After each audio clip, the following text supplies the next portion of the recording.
President of Guyana, David Granger, this Wednesday stressed that there are still no official results for Monday's general elections. Former US Vice President Joe Biden won 10 out of 14 states on Super Tuesday, but Sanders took the key state of California. China's National Health Commission has reported a fall in new coronavirus cases for a third consecutive day. From the headquarters of Telesur English in Havana, Cuba, this is From the South, I'm Katrina Goss.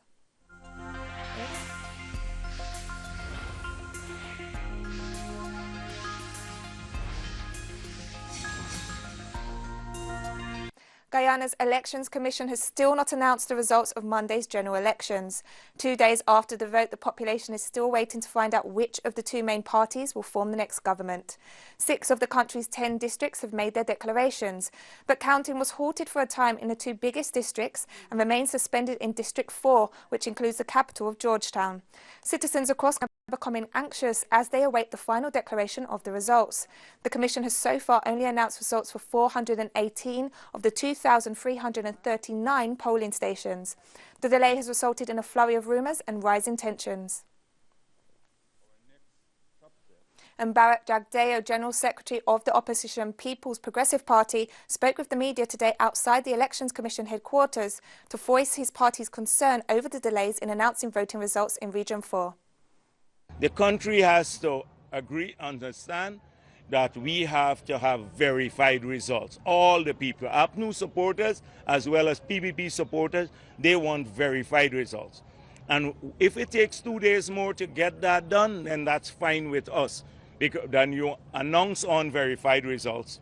So that is it. The whole country has had their declarations, almost every region, and they're stalling in Region 4, just stalling, all the time stalling the process. And President David Granger this Wednesday evening asked the Guyanese population to be patient as the country awaits the official results from the Elections Commission. Hundreds of party supporters gathered today at the ruling APNU and AFC headquarters, demonstrating their support for the government following the elections. Granger stressed that he could not make a declaration tonight as the Elections Commission had not yet received all of the declarations from the returning officer. He noted that verification will be ongoing throughout the night and that he hoped that the results would be available by Thursday. And the delay in the official results of Monday's elections in Guyana is fueling all kinds of speculation. We have more in this report from Georgetown. Shops closing early and streets getting empty in downtown Georgetown. It's fear coming from not knowing who won the elections, either the ruling Partnership for National Union or the left-wing People's Progressive Party. GCOM have now gone to a back room. There are people in the back room that is now doing the tabulation process in the absence of any observers or party agents, and then they're bringing it to the front for a verification process, which is in total violation. And then you have a regional officer in Region 6. They finish the tabulation and she's refusing to release the results. Foreign observer missions are wrapping up their work, praising the election process, but cautious about rumors of tabulating fraud and disturbances. This, for me, at the moment, I see that the biggest issue is this, that all the system is too much manual, calculation-based. It takes time, and of course, this decision to have break is their decision, but I guess that they also, of course, should take into account people awake. Only the Guyanese Election Commission has the authority to declare results. As the country awaits that declaration, the Carter Center urges the key political stakeholders, leaders, to act responsibly. Diplomats were also satisfied with Election Day. Message to the public. My message is just, to wait and hear the tabulation of the results, and then when the Guyanese people have spoken, to accept those results. I was here in 2015. This is my second election here. The process here is slow because of the checks and balances that goes into it. I fully understand why things are slow, but at the same time, we all want results as quickly as possible. But of course, we want credible and accurate results.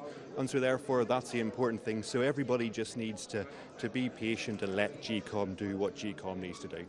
The Electoral Commission had promised real-time updates on results since Monday evening, but reporting stopped when 18% of the vote had been tabulated, showing a lead for the opposition. We are very much disappointed with the delay, the results. We expected the electoral machinery, basically GCOM, to have delivered results at least by yesterday or early this morning. So we're still waiting. I mean, we're less than 1 million people, 800,000 persons, not just over 600,000 persons registered to vote and so on. We're very much disappointed. Marcos da Silva and Alejandro Kirk, Telesur, Georgetown, Guyana. Colombia's National Electoral Council issued a statement on Wednesday announcing it had formed a special investigation commission to review statements by former Senator Ida Milano. In a plenary session, the council appointed the commission to look into Milano's statements regarding alleged irregular funding of President Ivan Duque's electoral campaign. Former Senator Ida Milano was sentenced to 15 years in prison in Colombia for corruption and illegal possession of weapons before escaping and illegally entering Venezuela, where she was later detained. She has since made a series of allegations surrounding widespread corruption and vote buying in Colombia. And a UN report on Colombia presented by the Office of the High Commissioner for Human Rights in Geneva on Wednesday documents 108 killings of human rights defenders in 2019. The report reveals that from 2016 to June 2019, Colombia was the country with the highest number of killings of human rights defenders in the Latin American region. It also points out that the risks have increased in the last 3 years, despite the 2016 signing of the peace accords between the Colombian state and former FARC guerrilla. Meanwhile, President Ivan Duque's administration has questioned the report, claiming there were inaccuracies and that the recommendations made are an intrusion into the sovereignty of the country. And Colombian Interior Minister Alicia Arango turned on her critics, dismissing the claims of the systematic murder of social leaders in the country. The minister claimed that more people die in Colombia due to cell phone thefts than for defending human rights.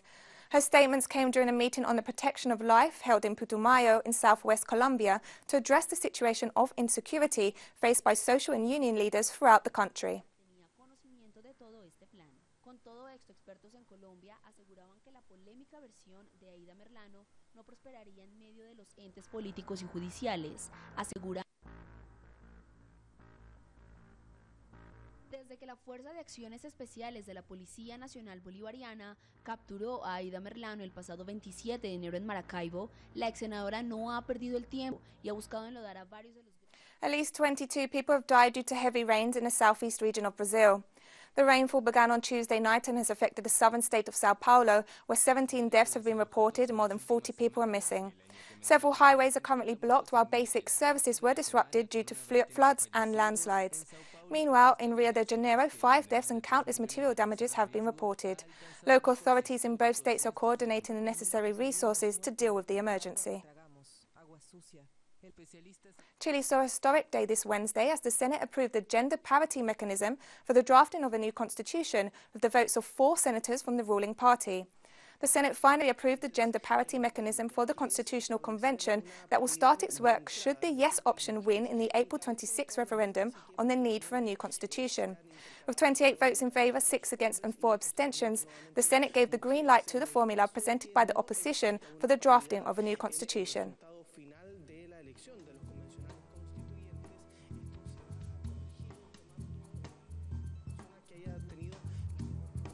And we're taking a small break now, but please stay with us for more.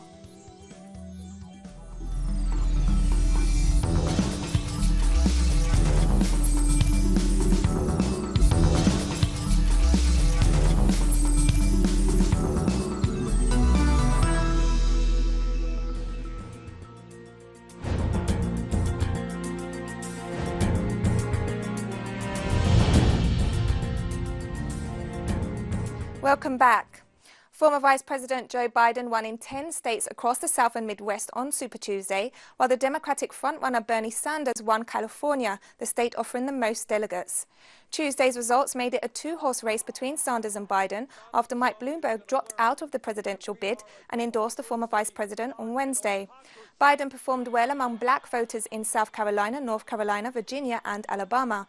Meanwhile, Sanders still has the support of young Hispanics, which demonstrates that not only liberal white right supporters support the self-declared socialist politician. The results are still unfolding, but up to now, Joe Biden is still in the lead with 566 delegates, and Sanders jumped to 501 after winning California. In order to win the Democratic nomination, a candidate must earn 1,991 delegates before the Democratic convention in July. And despite Joe Biden securing the lead on Super Tuesday, Bernie Sanders has voiced full confidence in his chances of winning the Democratic nomination to challenge President Donald Trump. We need is a new politics that brings working class people into our political movement, which brings young people into our political movement, and which in November will create the highest voter turnout in American political history. So I am excited about where we are. We have come a long, long way. Former Vice President Joe Biden came from behind after losing in the first primaries and caucuses. Several of his running mates have dropped out and decided to endorse him, including Mike Bloomberg and Pete Buttigieg. This is what Biden said after winning 9 states. It's a good night. It's a good night.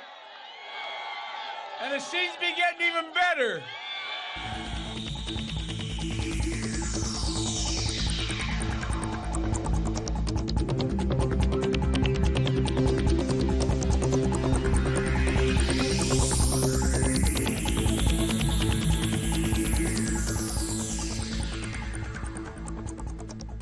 China's National Health Commission reported 38 coronavirus deaths on Wednesday, but a fall in new cases for a 3rd consecutive day. An official stated that China now has excess capacity in terms of protective suits and is urging its manufacturers to meet overseas demand. Among the main control measures adopted by the Chinese authorities are constant temperature checks, a no mask, no service policy, and high-tech people tracking. The COVID-19 virus emerged late last year in mainland China and has infected more than 80,000 people and killed nearly 3,000 in the country. But the spread of the epidemic has slowed significantly in recent weeks. Meanwhile, concerns surrounding COVID-19 are rising in the Latin American region, where 3 more cases were confirmed in Ecuador on Wednesday, taking the total number there to 10. Likewise, Argentina and Chile both confirmed their first cases of the novel coronavirus on Tuesday in patients who recently returned home from abroad. Argentinian Health Minister Ginés González García reported that the patient has been in isolation since presenting himself to a private health clinic in Buenos Aires the day he returned to the country. The total number of confirmed cases in Latin America is now 21. The Italian government has decided to close all schools, universities and other education institutions until mid-March in response to the coronavirus outbreak. The closure will take effect from Thursday and will last until mid-March at the earliest, depending on the spread of the COVID-19 virus in the country, according to local reports. The move makes Italy the first country to take such a measure outside of Asia. Italy is the worst affected European country, where the coronavirus death toll has risen to 107. The number of confirmed COVID-19 cases outside of China has now surpassed 10,000 across 72 countries, reporting 166 deaths, according to statistics from the World Health Organization released on Wednesday. And the coronavirus continues to cause disruption around the world. Saudi Arabia has suspended the year-round Umrah pilgrimage over fears that the virus could spread to Islam's holiest cities. The unprecedented move raises fresh uncertainty over the annual Hajj Islamic pilgrimage to Mecca. Saudi Arabia said the suspension was provisional, but the decision has a huge potential impact as Umrah attracts millions of people each year. Meanwhile, in the United States, the director of the National Institute of Allergy and Infectious Diseases, Dr. Anthony Fauci, said Wednesday that it's still hard to know how deadly the coronavirus actually is, as experts are scrambling for an answer. He also announced that the US was just weeks away from a phase 1 trial of a possible vaccine. China still accounts for an overwhelming majority of the world's 94,000 cases of COVID-19 infection. As of Wednesday, the US had reported more than 120 cases in at least 15 states, as well as 9 deaths, all in Washington. And turning to Africa, Senegal has confirmed 2 new coronavirus cases. Both patients are European, bringing the total number of confirmed cases in Senegal to 4. According to health officials, one of the new patients is a 68-year-old French woman who arrived in Senegal on February 29th. Her 80-year-old husband previously tested positive for the COVID-19 virus on Tuesday. Wednesday's second confirmed case was that of a 33-year-old man who arrived in Dakar from London on February 24th. The first COVID-19 case in Senegal was discovered on Monday and was the second confirmed case in sub-Saharan Africa. And after this break, teachers and students have taken to the streets in southern Spain to denounce the privatisation of public education. Stay with us for more.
Welcome back.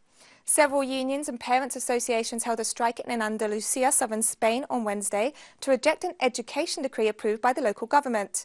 Over 100,000 teachers, parents and students joined the strike convened by the Andalusian Platform for Public Schooling. The strike took place 3 days after the start of the enrolment process for the upcoming 2020-2021 school year in an effort to protect public education.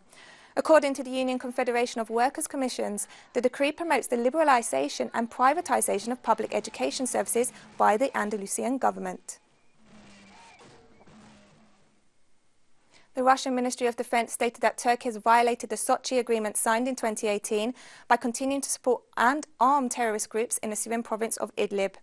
Chief spokesman for the Ministry of Defense, Igor Konashenkov, stressed that Western countries and the United Nations have not been concerned by the serious violations of the Sochi Memorandum on Idlib committed by Turkey and terrorist groups operating in Syria.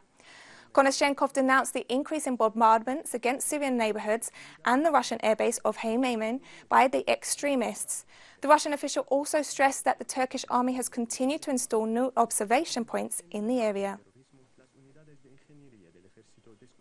Thousands of migrants continue to pour into Turkey's northwestern border province of Aydin to try to enter the European Union on Tuesday. Aydin has 5 bordered gates with both Greece and Bulgaria, offering a stepping stone into the EU. According to Turkey's Interior Ministry, over 100,000 migrants crossed into Europe from the country's northwestern borders as of Tuesday. Due to the growing numbers, local police have imposed temporary restrictions on movement in the border area for security reasons. And European Union Ministers of Home Affairs this Wednesday strongly rejected Turkey's use of migratory pressure for political purposes. A statement released following an extraordinary EU Council meeting to discuss the situation at the EU's external borders with Turkey acknowledged the increased migratory burden and risks Turkey is facing on hosting 3.7 million migrants and refugees, but strongly rejected Turkey's decision to open its borders. Meanwhile, Turkey rejected European Union accusations that it was using migrants as blackmail in order to push the bloc to support its military efforts in Syria. The EU stressed it is determined to effectively protect its external borders and that illegal crossings will not be tolerated. And earlier on Wednesday, the EU's top diplomat Joseph Borrell promised an additional €170 million for aid for vulnerable groups in Syria during a visit to Turkey to meet with President Recep Tayyip Erdogan and top officials. Borrell stressed that €60 million of that amount would go to addressing a humanitarian crisis in northwest Syria. The US military conducted an airstrike against Taliban fighters in Afghanistan on Wednesday, just hours after President Donald Trump said he held a very good talk with a Taliban leader. The US signed a deal with the Taliban on Saturday aimed peace to Afghanistan after years of war. However, US military spokesman in Afghanistan, Colonel Sonny Leggett, reported that the attack was in response to insurgent actions against the security forces of the country. Hours earlier, President Donald Trump noted a positive conversation with Taliban leader Mullah Abdul Ghani Baradar. On March 1st, the Special Representative for the Reconciliation of Afghanistan, Salman Khalilzad, and the co-founder of the Taliban movement, Mullah Abdul Ghani Baradar, signed an agreement on the withdrawal of US troops from Afghanistan and the beginning of the peace process in the country. Togo's Constitutional Court rejected opposition claims of electoral fraud on Tuesday and declared Faure Gnassingbé the winner of the recent presidential elections with more than 70% of the vote. The incumbent president was elected for a fourth term. Opposition leader and former Prime Minister Agbeyomi Kojo took 19% of the vote, according to the court. A petition filed by Kojo, who heads the movement of Patriots for Democracy and Development, was annulled by the court, which found it lacked evidence likely to support the allegations. President Gnassingbé insisted his continuing rule for 5 more years was central to ensuring security in Togo and preventing jihadist violence spilling over from Burkina Faso to the north of the country. And we've come to the end of this news brief. You can find these and many other stories on our website at telesurenglish.net. And join us on social media, Facebook, Twitter and Instagram. For Telesur English, I'm Katrina Goss. Thank you for